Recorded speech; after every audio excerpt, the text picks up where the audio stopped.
బాసర శ్రీ జ్ఞాన సరస్వతి అమ్మవారి ఆలయానికి మంగళవారం భక్తుల సౌకర్యార్థం దుకాణ సముదాయాల పూజా సామాగ్రి కొరకు బహిరంగ మరియు సీల్ టెండర్లు వేయగా రెండో రోజు భక్తుల మొక్కుల రూపంలో అమ్మవారికి సమర్పించిన 36 రోజుల హుండీ కానుకల ద్వారా 2 రోజుల్లో 2 కోట్లకు పైగా భారీగా ఆదాయం సమకూరిందని ఆలయ ఈవో అంజనాదేవి వెల్లడించారు.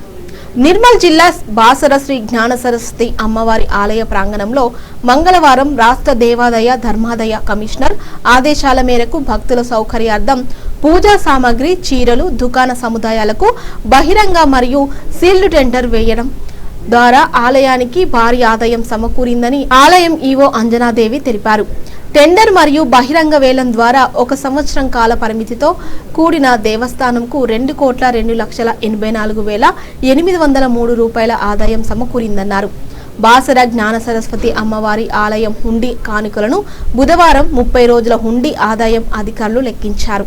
హుండీల ద్వారా నగదు రూపంలో 29,342 ఆదాయం సమకూరగా మిశ్రమంగా 44 గ్రాముల బంగారం, వెండి 980 గ్రాములు, 14 విదేశీ కరెన్సీ నోట్లు లభించాయి. ఈ మొత్తం ఆదాయం 36 రోజుల్లో వచ్చిందని ఆలయ ఈవో అంజనాదేవి తెలిపారు. ఈ కార్యక్రమంలో దేవస్థాన సిబ్బంది, బ్యాంకు, పోలీస్ సిబ్బంది, శ్రీ జ్ఞాన సరస్వతి సేవా సమితి సభ్యులు, రాజేశ్వర సేవా సమితి, కామారెడ్డి జిల్లా, సిరిసిల్ల జిల్లాకు చెందిన భక్తులు పాల్గొన్నారు.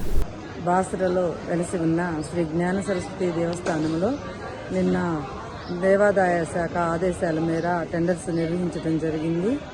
లైసెన్సుల కొరకు ఆ షాపులో లైసెన్స్ కోసం చాలామంది పార్టిసిపేట్ చేయడం జరిగింది. నిన్న కొన్ని లైసెన్స్ హక్కులు ఫైనల్ అయ్యాయి. వాటి మొత్తం మీద ఆదాయం మనకి 2,02,00,000 దాకా వచ్చింది.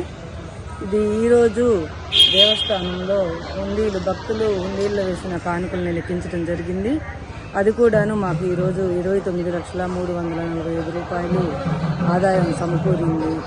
ఇంకా 44 గ్రాముల మిశ్రమ బంగారము, అలాగనే 980 గ్రాముల మిశ్రమ వెండి కూడాను హుండీల ద్వారా వచ్చింది.